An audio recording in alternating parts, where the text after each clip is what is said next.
1945, United States. The world had barely begun to breathe again after the horrors of the Second World War.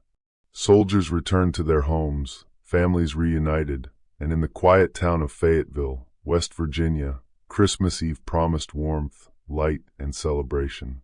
Snow clung to the rooftops, glowing under the pale moonlight, and inside the Sodder family home, laughter echoed in every corner. George Sodder, an Italian immigrant turned successful businessman, had built more than a home. He had built a dream. His wife Jenny kept the household alive with a mixture of discipline and tenderness. Together, they were raising 10 children, bright-eyed, restless, and full of life. That night, the tree sparkled with tinsel and handmade ornaments, the air thick with the scent of pine and holiday cooking. It was late, but the children begged to stay up a little longer, pleading for more time to enjoy the magic of Christmas. Jenny relented. "Only an hour more," she said, her voice soft but firm. One by one, the younger ones drifted to bed upstairs, their dreams already filled with wrapped presents and candy canes. By the time the clock struck past midnight, the house was silent. Silent, until a strange sound stirred Jenny from her sleep. At first, she thought it was just the wind rattling the window panes. But then came another noise, a faint, metallic thump on the roof, followed by a rolling sound, as if something had landed and slid away. Moments later, the house began to glow. At 1 a.m., Jenny awoke fully, her senses screaming. The glow was not the moon. It was fire. The smell hit her first, acrid, sharp, choking. She ran to the hallway and saw smoke curling up the stairwell. "George!" she screamed. The fire spread with unnatural speed, devouring walls and swallowing oxygen. George, barefoot, rushed to wake the children. In the chaos, they managed to gather 4 of them outside into the freezing night air. But then came the moment every parent fears, realizing that half of their children were still inside. 5 faces, 5 voices, missing. George's instincts kicked in. He ran to grab the ladder he always kept against the side of the house. It was gone. He dashed to his trucks, parked just feet away, intending to drive them to the window to reach the upper floor. Both refused to start, though they had been working perfectly earlier that day. Desperate, he tried to scale the walls barefoot, the snow biting into his skin, but the heat was too intense. Within 45 minutes, the Sodder home was nothing but a smoldering skeleton of blackened wood. The night was deathly silent again, except for the crackle of cooling embers. When the fire crew finally arrived, hours later, they searched the ruins. No remains.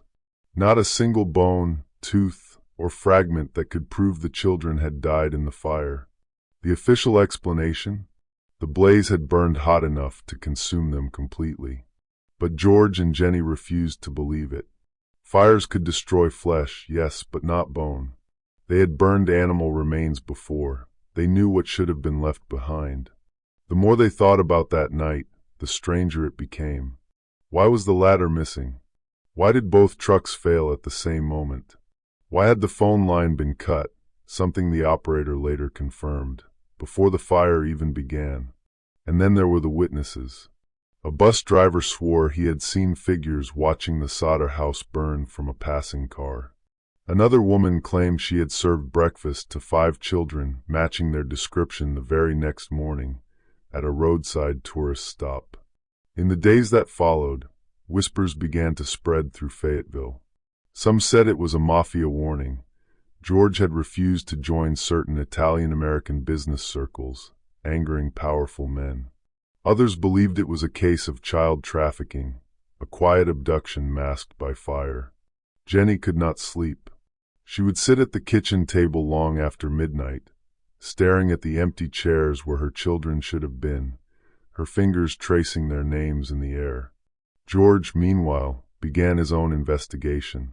He traveled across states, chasing every rumor, every fragment of hope. Then one day an envelope arrived in the mail. Inside was a single black and white photograph. The man in the picture was in his 20s, tall, dark-haired, with features so familiar they sent a shiver down Jenny's spine. On the back, in neat handwriting, were the words, Louis Sodder. I love brother Frankie. Illo boys. A 90132 or 35. The postmark had no return address. George and Jenny stared at the photo for hours. Was this Louis, one of their missing sons, now grown and living under a new identity? By now, the story had escaped Fayetteville and entered the realm of American folklore. Travelers along Route 16 could see the massive billboard the Sodders erected, displaying the faces of their lost children and offering a reward for information. It stood for decades, weathered by rain, sun, and snow, a monument to a mystery that refused to die. But with every clue came more danger. George began receiving anonymous phone calls warning him to stop looking. Jenny reported strangers watching the house at night. Some of the Sodders' surviving children grew up under the shadow of paranoia, never sure if the answers they sought would bring relief or something far worse. And as the years passed, the lines between truth and nightmare blurred. The photograph became the center of the Sodders' obsession. George kept it in his pocket, pulling it out at night as if the image might suddenly speak, revealing where Louis was, what had happened, and why. But the questions were only multiplying. The police, pressured by the family's persistence, reluctantly reopened parts of the investigation. They revisited the fire scene, but too much time had passed. The ruins were now overgrown, the earth covering whatever secrets might have been left. Still, the Sodders weren't ready to leave it to chance. They personally sifted through the ashes again, bringing in specialists, and what they found only deepened the mystery. Among the charred remains, a pathologist uncovered something unexpected, a few small fragments of vertebrae. At first glance, this could have been the evidence the family feared. But when the bones were sent for analysis, the results shattered that assumption. The fragments belonged to a person aged 16 to 22, older than any of the missing children. Even more suspiciously, the bones showed no signs of having been in a fire. It was as if they had been planted there. Theories swirled like snow in the wind. Some said the children had been kidnapped by someone the family knew. Others whispered that George's outspoken political views had made him enemies. He had been vocal about Mussolini's regime in Italy, earning the resentment of fascist sympathizers in the local community. Then there was the man with the ladder. A neighbor came forward with a chilling account. On the night of the fire, they had seen a stranger at the Sodder property, stealing the ladder from the side of the house and carrying it down the road. The ladder was later found discarded in a nearby ditch. And the strange thump Jenny had heard before the fire? Another witness claimed to have seen a man throwing something onto the Sodder roof. The object was never found, but some speculated it could have been an incendiary device, or something designed to start a fire without immediate flames. The deeper George dug, the more dangerous it became. He began traveling out of state in search of leads. One tip took him to Florida, where a woman claimed the missing Sodder children were living with distant relatives. Another lead pointed to St. Louis, where a bar patron insisted he'd met Maurice, the eldest of the missing, working under a different name. Each journey ended in disappointment or dead ends, but George refused to stop. Years blurred together. Jenny took to wearing black every single day, a living emblem of mourning and defiance. Her kitchen became a headquarters of sorts, the table perpetually covered with letters, maps, photographs, and notes from informants. She kept the porch light on every night, hoping the glow might one day guide her children home. Then came the most unsettling tip of all. A woman in Houston, Texas, contacted the Sodders to say she had overheard a drunken conversation between two men in a bar. One had bragged that he knew exactly what had happened to the Sodder children, that they had been taken in retaliation for George's political comments, smuggled out of state, and placed into new homes where they would never be found. The problem was, every time George got close to verifying a lead, something seemed to interfere. Witnesses suddenly couldn't remember details. Addresses no longer existed. People moved away without notice. It was as if the truth was being erased in real time. Meanwhile, the billboard on Route 16 loomed larger in the public imagination.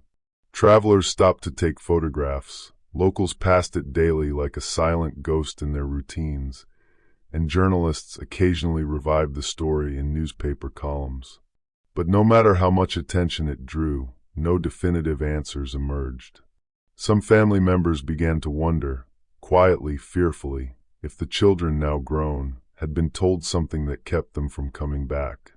Perhaps they'd been convinced their parents were dead. Perhaps they had been threatened. Or perhaps, worst of all, they no longer wanted to return. The years turned into decades. George passed away in 1969, never knowing the truth.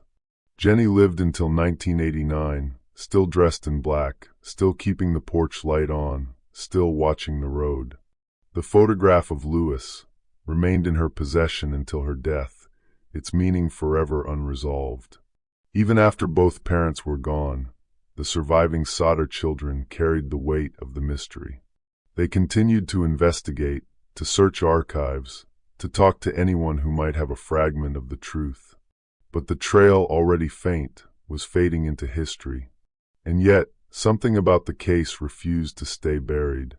Because every so often, a traveler on a lonely stretch of Route 16 would see the old photograph in a book, or hear a rumor in a bar, or read about the Sodder fire online. And for a fleeting moment, the embers of that Christmas Eve in 1945 would glow again, whispering the same unanswered question. Were the Sodder children victims of the fire, or survivors of something far darker? The years might have passed, but the Sodder case never truly faded. Among true crime enthusiasts, it became a ghost story wrapped in a puzzle. A story where every lead was a flickering candle, casting light just long enough to deepen the shadows. One of the most unsettling aspects was the fire itself. Experienced firefighters, looking back, questioned the official report. A house fire lasting only 45 minutes, they argued, could never reach the sustained temperatures needed to completely vaporize human bones. Even in crematoriums, bones remain after hours at far higher heat.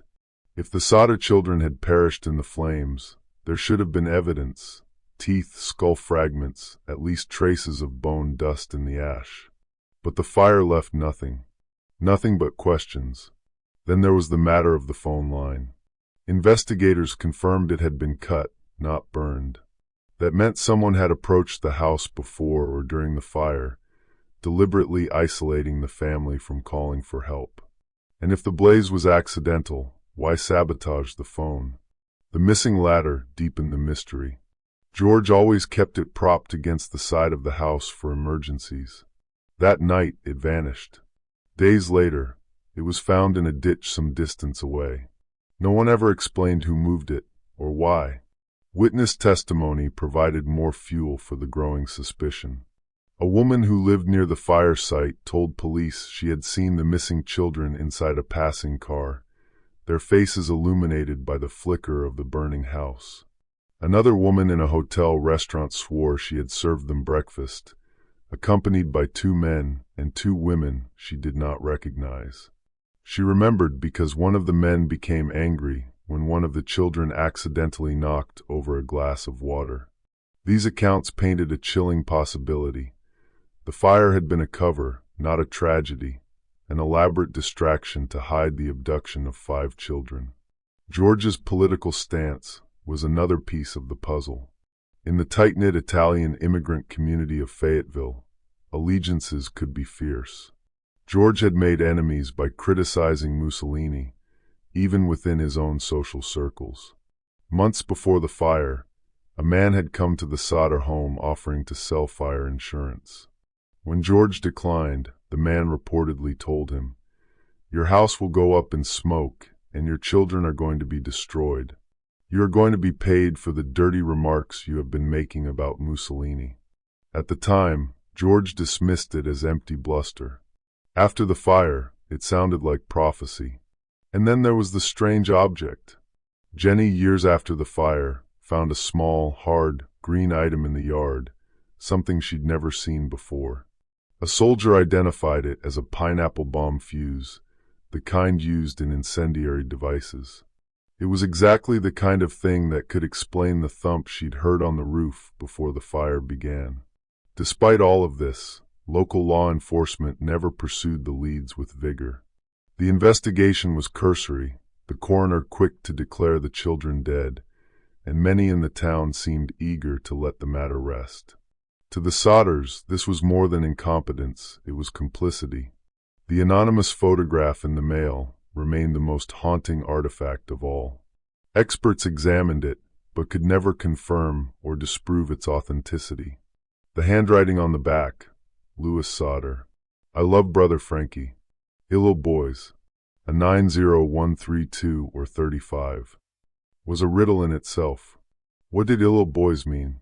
Was the sequence of numbers a code, a postal box, a military unit, or something else entirely?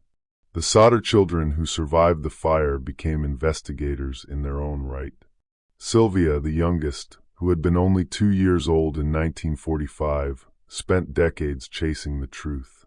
She collected every scrap of correspondence, every rumor, every lead. I was the last one to see them, she said, and I will never stop looking. Even into the 1980s, sightings trickled in, a man in Florida claiming to know the real story. A tip from New York about a woman who had grown up believing she had been adopted under suspicious circumstances. A photograph of a young man in Kentucky who looked uncannily like Maurice. But each time the trail went cold.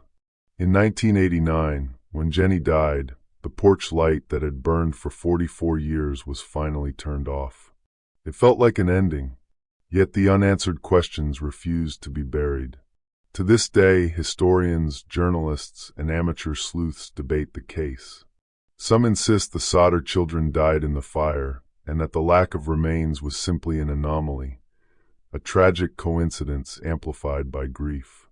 Others believe they were abducted, spirited away to another state or even another country, given new identities and told lies about their past. The most chilling theory, whispered in online forums and late-night conversations, is that the children may have grown up knowing who they were, but were too afraid to return. That somewhere out there, they lived long lives in the shadows, always aware of the family who searched for them, but bound by fear or loyalty to something darker. And so the case stands as one of America's most enduring unsolved mysteries. A Christmas Eve where joy turned to fire, where 5 children vanished into the night, and where a family's search became a legend. But for those who believe the truth is still out there, the story doesn't end. It lingers like the smell of smoke on a winter wind, waiting for the moment when one final clue will ignite the past. December 24th, 1945, evening. The night had settled over Fayetteville like a blanket of quiet snow. Inside the Sodder home, the air was warm and thick with the scent of pine needles, fresh bread, and the faint sweetness of Christmas candy. George and Jenny had worked hard to make this a holiday worth remembering. The war was over, the family was together, and for a brief moment, it felt like the world was safe again. The older boys, Maurice and Louis, had spent the afternoon helping George with chores, hauling feed, checking the fences, while the younger ones crowded around the Christmas tree, their eyes darting between the twinkling lights and the wrapped presents waiting for the morning. It was around dusk when the knock came at the door. A stranger stood there, his breath clouding in the cold air, a black case in his hand. His offer was unexpected, fire insurance. George listened politely before declining, but the man's smile faded into something hard, almost sharp. His words would stay burned into George's memory. Your house is going to go up in smoke, and your children are going to be destroyed. You're going to pay for the dirty remarks you've been making about Mussolini. George had shrugged it off at the time. Idle threats, he thought. But some words don't fade. Some words grow heavier with each passing day. 10 p.m. The house was alive with Christmas energy. The younger children pleaded for another hour to play. Jenny, tired but indulgent, allowed it. She and George climbed the stairs to bed, leaving the living room lit, the curtains open, and the children's laughter drifting up after them. Just before midnight, the shrill ring of the telephone startled Jenny awake. She padded downstairs and lifted the receiver. A woman's voice asked for someone Jenny didn't know, and behind her came the sound of glasses clinking, of muffled laughter. A party somewhere far away. When Jenny explained she had the wrong number, the woman laughed softly, almost mockingly, and hung up. Jenny noticed the lights were still on, the curtains still open, the front door unlocked. The younger children were still awake, sprawled on the floor, playing. She said nothing, just went back to bed, trusting they'd turn everything off before they slept. 12:45 a.m. The sound came suddenly. A heavy thump, like something falling onto the roof. Then a rolling noise, as if it slid down into the darkness. Jenny sat up, straining to hear. Silence. Then the smell. Acrid, sharp, unmistakable. Smoke. She ran into the hall and saw thin tendrils curling up the staircase. The orange glow danced along the walls, growing, breathing. Her scream tore through the night, waking George. They moved fast, faster than thought. George carried Sylvia from her crib, Jenny shouting the names of the older children as the smoke thickened. They pulled 4 children from the house, barefoot, coughing, into the freezing December air. It was only then, in the blinding panic outside, that they counted. 5 names. 5 faces. Missing. George ran for the ladder, gone. He sprinted to his trucks, both dead, silent, useless, though they had worked perfectly earlier that day. He smashed at a window, cutting his hands, trying to climb, but the flames drove him back. The fire raged like something alive, devouring the house in less than an hour.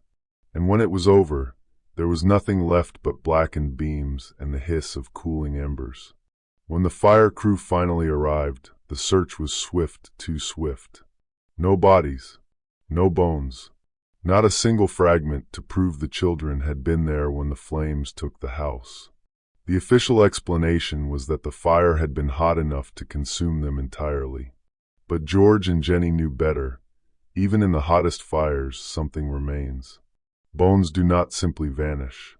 The days after the fire were a haze of grief and disbelief. Then came the whispers. A neighbor said they'd seen someone stealing the ladder that night. Another claimed to have spotted the children in a car, watching the blaze from the roadside. A woman in a hotel restaurant miles away swore she had served breakfast to 5 children and 4 strange adults the next morning. The sound Jenny had heard on the roof replayed in her mind. Weeks later, she found a small, hard, green object in the yard. A soldier told her it was the fuse from an incendiary device. One by one, the pieces began to fit together into something more frightening than fire. This had not been an accident. Someone had come for their children, and the blaze was just the smoke meant to hide their escape. The weeks after the fire blurred into a restless hunt for answers. Fayetteville moved on with the winter, but the Sodder family could not. Every conversation, every stranger's face, every knock on the door became a potential key to the truth. George, his hands still scarred from the night of the fire, began traveling. He chased every whisper. A boy in Kentucky who looked like Maurice. A girl in Florida with the same dark eyes as Martha. A young man in St. Louis who claimed to have once been someone else before being taken in by a wealthy couple. Every trip ended the same way. Closed doors, vanished witnesses, or sudden silences that felt deliberate. The deeper George dug, the more it seemed like someone was staying one step ahead of him. And then came the envelope. It arrived with no return address, just a faint postmark from Kentucky. Inside was a black and white photograph of a young man in his 20s. He stared into the camera with the quiet confidence of someone who knew he was being watched. On the back, in neat, almost formal handwriting, were the words, "Louis Sodder, I love brother Frankie. Ill boys. A 90132 or 35. George and Jenny studied the picture for hours. The jawline, the eyes, the slight curve of the smile, it was Lewis. Or at least, it could be. They sent a private investigator to Kentucky.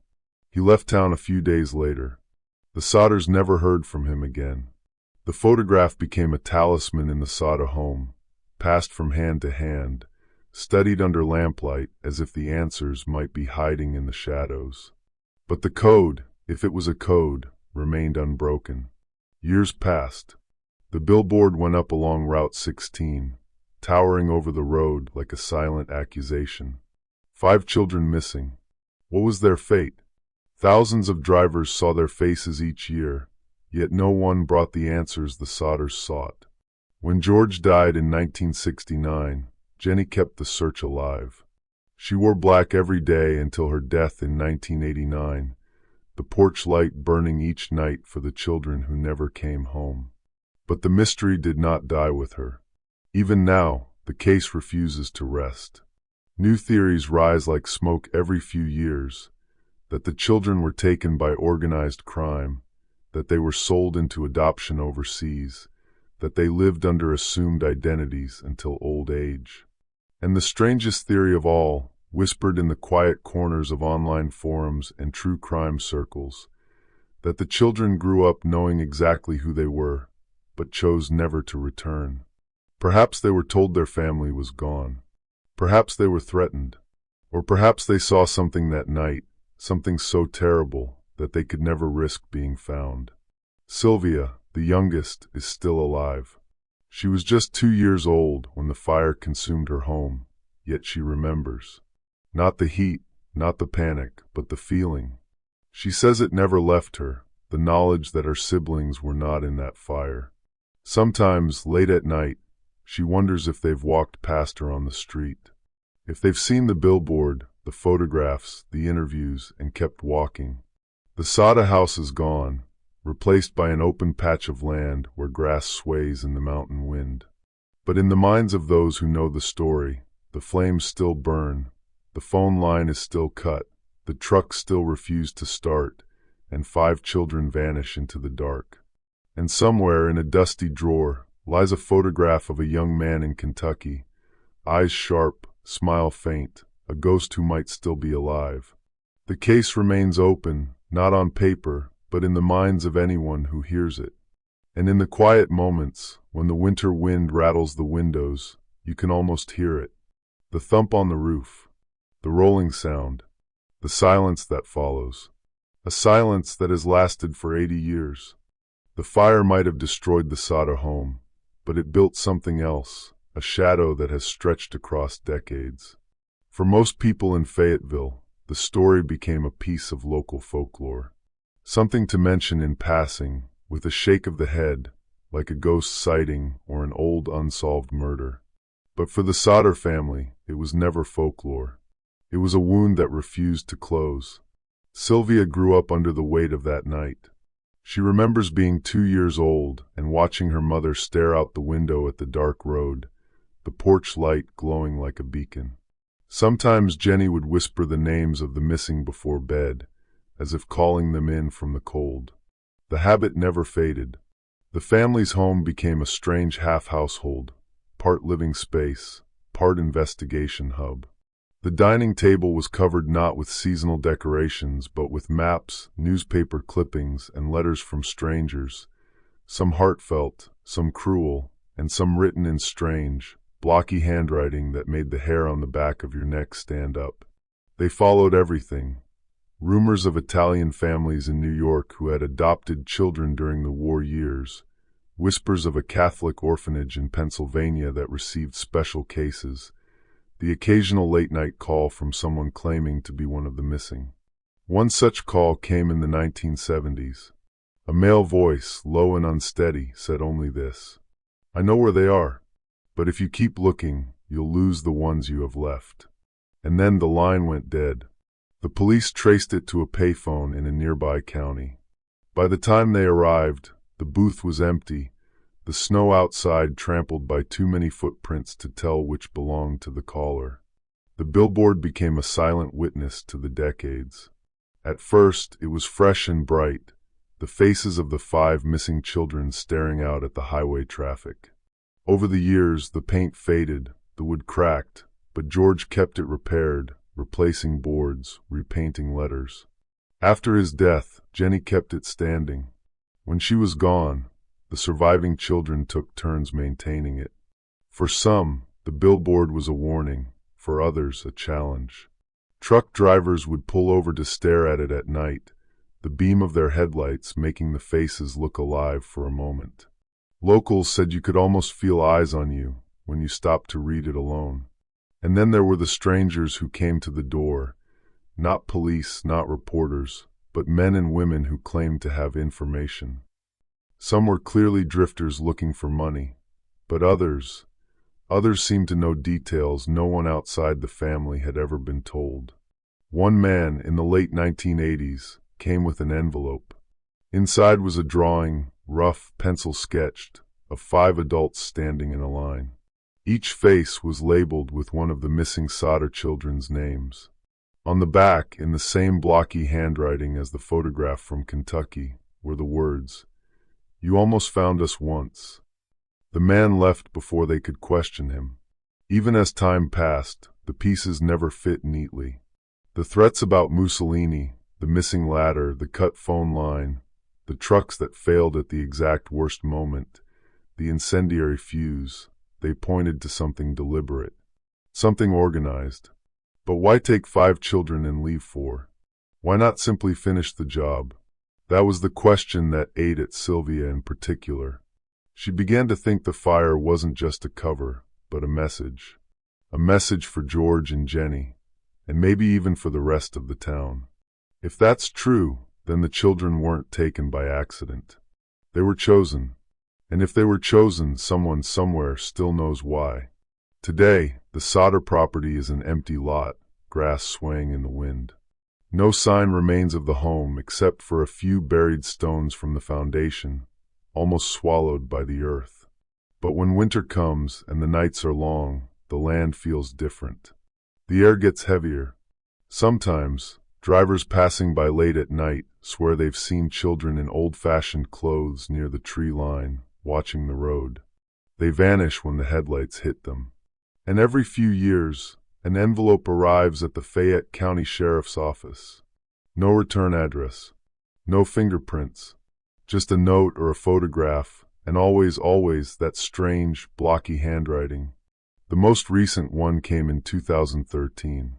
It contained a picture of a man in his 70s, with eyes that still carried a trace of boyhood mischief. On the back, just 2 words. I remember.